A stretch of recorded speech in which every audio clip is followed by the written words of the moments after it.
nga kasing-kasing ilisan ko na sa unod o mahumok nga kasing-kasing. So mga kaigsunan, kung magkigsuod ta sa atong Ginoo, kung musunod ta sa iyang kinayad batasan,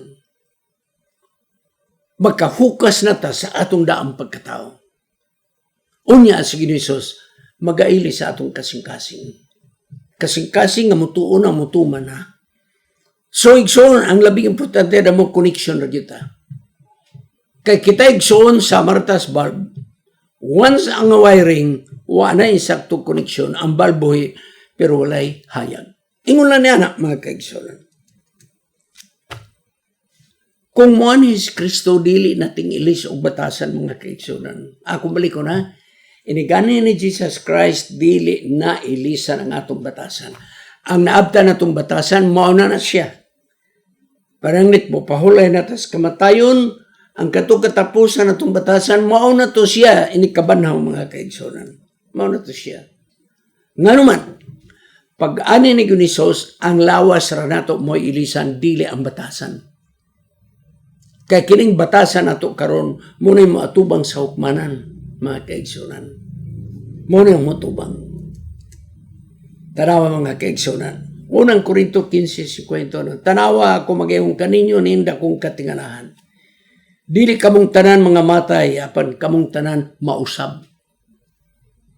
Mausab. Kano sa mana, mga kaigsonan? Versikulo 52. So, salang ka pagpamilok sa inyong mga mata, katapusang budyong sa trumpita. Ang trumpita magatugtog, og ang nangamatay, mga banhaw, sa dili na himalatyon, og sila makabaton og kausaban. Pagbalik ni Jesus, ang iyang usbon ang ato orang lawas. Ang batasan, karon maoiting usab, mga kaigsonan. Tanawa, pagbalik ni Jesus, ang sa ilisan. Unang Korinto 15:53. Kaya madunoton pag-ilisan sa dili madunot. Ang himalatyon pag-ilisan sa dili na mamatay. So pag-ani ni Jesus kining lawas mo atong ilisan, apan ang atong batasan, karon mo iting usab, kay pagbalik sa Ginoo dili na usbon mo ni mo atubang sa hukmanan, mga kaigsunan, sa pagkabanhaw. Pag-execute sa pagkabanhaw, ang atong batasan mo ni ang mo-determine, mga kaigsunan. Kay kung si Kristo mabot na, ang atong madunuton nga lawas mausab o mahimo ng mahimayaon nga lawas. Apan ang madunuton nga batasan, mga kaigsunan, si Ellen White, maunin, by the way, ha? Akong balikod ang si Ellen White. Kung si Kristo nga nina, ang atong lawas nga madunuton, pag-ilisan sa dili na madunutan. O pag-ilisan na sa mamayaon nga lawas. Apan ang atong maot nga batasan, dili na kini mailisan, mga kaigsunan. Kay ang kausaban sa atong batasan, mahitabo, sa dili pa siya mobalik. Ang atong mga kinaiya, kinahanglan putli na ug balaan, ug ang atong una-una dihan kang Kristo, ug kanunay kitang magatutok ngadto kaniya, nga ang atong handom, nga ngiyang panagway, maaniya sa atong kinabuhi. The Signs of the Times, November 11, 1886. Si Ellen White nangingon, pag-ani sa atong Ginoo, ang atong lawas nga madunuton, ilisan na sa dili madunuton. Apan ang atong batasan, di na mailisan, kayang ting-ilis karon, mga kaigsunan. Karon.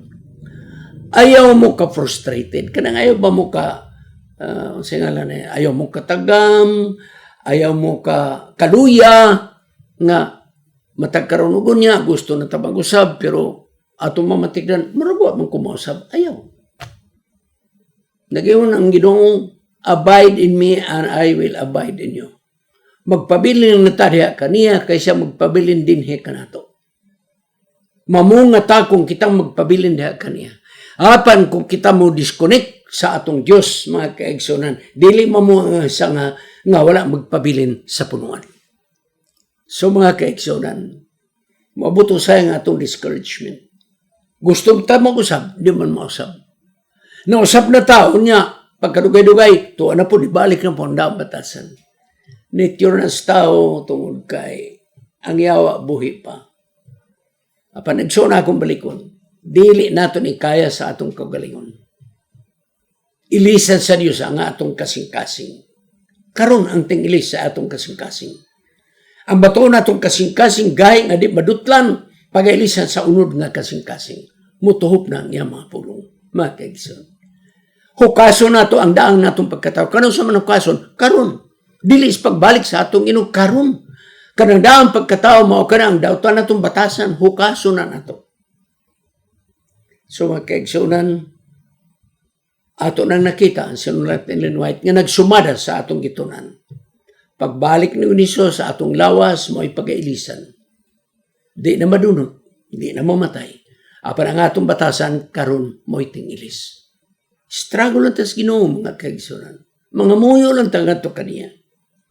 Kairat ang tubagon. Nga kining atong kinayagbatasan, makabaton ra ning kausaban. Musidlak ra kini sama sa kinaya ni Moses. Di lang ta magkamatikod, pero ang mga tao mo ay magkamatikod nga dako nagkausaban ang atong kinabuhi. Dili sa atong kagalingon, apat sa balaang espiritu nga nagapuyo sa atong kasing-kasing. Magampot as pagtapos. O Diyos nga balaan, mabugat alang ka na mo. Tungkol kaya mo nang nakita ng among kaugalingon, nga gusto na kami mag-usap, apan di kami magkausap. Nanay mga kausaban o Diyos, apan kung kini maabot ang mga dili normal nga paghitabo, mubalik ang among daang batasan. O Diyos, tudluy kami sa pagpabilin diha kanimo ingon nga ikaw mo'y punuan. Kaya kung kami mahamulagikan kanimo, wala kami arang mahimo.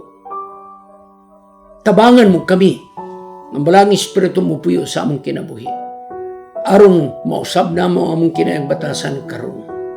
Kaya among nasabtan, nga sa pagbalik ni Jesus, ang lawas nga madunuton mo'y pag-ailisan sa di na madunot.